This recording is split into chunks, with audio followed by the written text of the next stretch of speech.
Hey party people, welcome back to part 2 of the 8-figure formula. Today we're gonna learn how to take the research we did in part 1 and turn it into images so good that our competitors will steal. And if you stick around to the end, I've got a special surprise for you guys that I wish I had when I started. So let's get right into it. So before we get started, you're gonna need two things. Number one, you're gonna need something to draw with, whether that be PowerPoint, Keynote, slides, piece of paper, an iPad, whatever it is, something to draw with. The second thing you'll need is the research that we did in part 1. So if you don't have that research from part 1 and you don't know what I'm talking about, head right over here and watch that video and it'll show you all the research that you got to do before you can get to this part.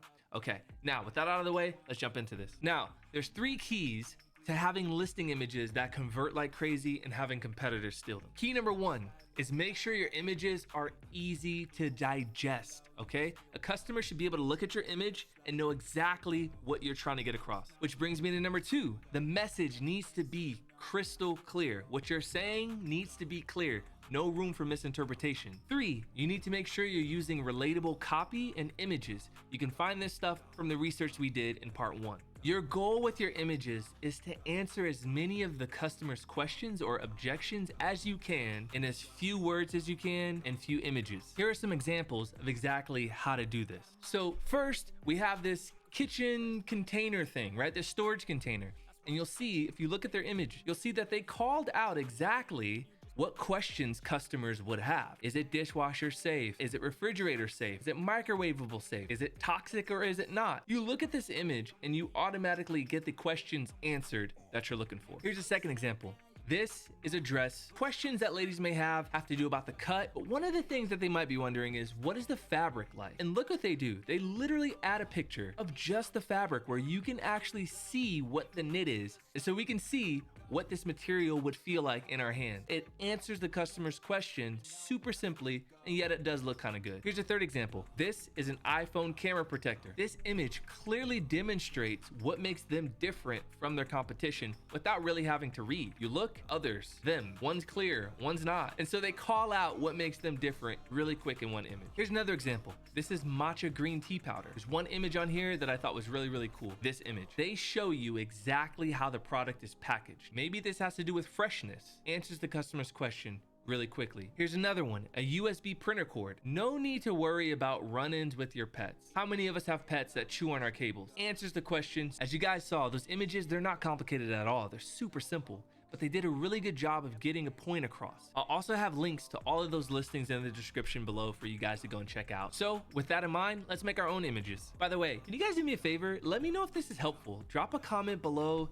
like the video if so, subscribe if you like it. This helps me to know if I'm headed in the right direction with this stuff that you guys are asking, if I'm answering your question. All right, let's get back to it. So it's time to create our own images, and this is step 1. Step 1, you're gonna create 7 blank boxes. Step 2, we're gonna take the research that we did in our first video. If you didn't do your research, you gotta go back and do it. If you don't know what I'm talking about, check out this video here and you can watch, do your research, come back, and get images done. We want to take the research that we did and we want to group it into categories, little theme clusters. What you'll find when you do your research is questions will be related to other questions. For example, how big is it? How much does it weigh? How much is inside? What color is it? All of those questions, when you think about it, you might be able to answer them in one image if you try. Remember, our goal is to make our images easy to digest, clear, and we want to use images and copy that our customers are using in their comments, questions, and reviews. So we're gonna take all that research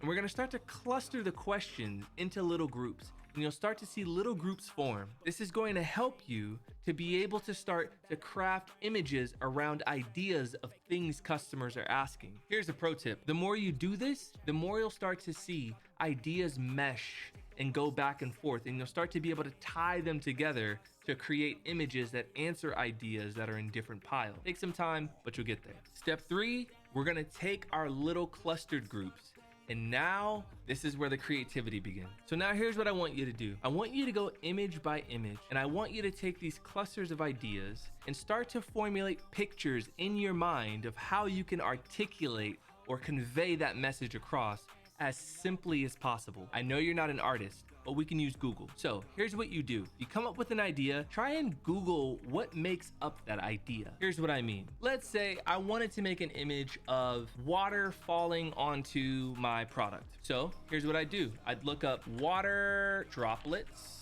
find an image of water droplets, and then I would simply take this image, come back over to my PowerPoint, drop it in, and throw a picture of my product in there. And now what I've done is created the idea that I was going for, waterproof.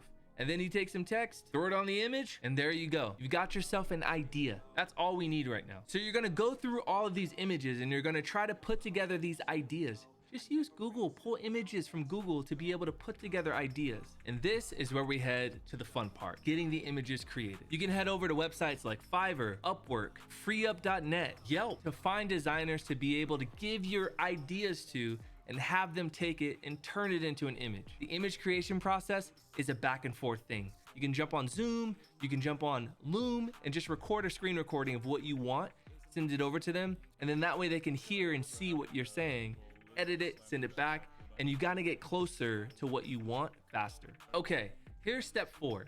This is the secret sauce that takes these images and brings them to the next level. I want you to take your designs and I want you now to figure out what is the benefit to the customer in the image. Here's what I mean. If you have an image of a product being waterproof, that's just a feature of the product. It's waterproof. But in that image, you need to show that product in actual use, in a real scenario that the customer can see themselves being in, and then see how it being waterproof is beneficial to them. Example, if I had a remote control and it showed the remote and it showed water hitting the remote control, it's waterproof. That's great. But now here's how I take it to the next level. What if I show my child and then I show the remote on the counter and then there's a cup of water spilling on it and I say we're childproof and waterproof. I've now taken that situation of it being waterproof and I've put it into context that the customer can see themselves in, and now it's a benefit that it's waterproof to them. This again goes back to you knowing your customer. I know for some people this might be extremely difficult. I've seen it over and over. And so people ask me, hey, can you help? There's a link below. If you want to schedule a call for me to jump on and help you with this, I don't mind. This is the fun part of this stuff. Also, for those people that stuck with me all the way from the beginning to the end, I've got something special for you guys. If you look down below, there's a link to the template that I use when I create my images. You guys can go ahead, download that template, start to fill it out, and start creating images that you guys love. Okay, so now that we're done with the images, it's time to move on to SEO, keyword optimization on your listing. I'll make sure and bring that to you guys. In the meantime, go ahead and check out this other video because this will answer some of the questions that I'm sure you're having. Have a good one.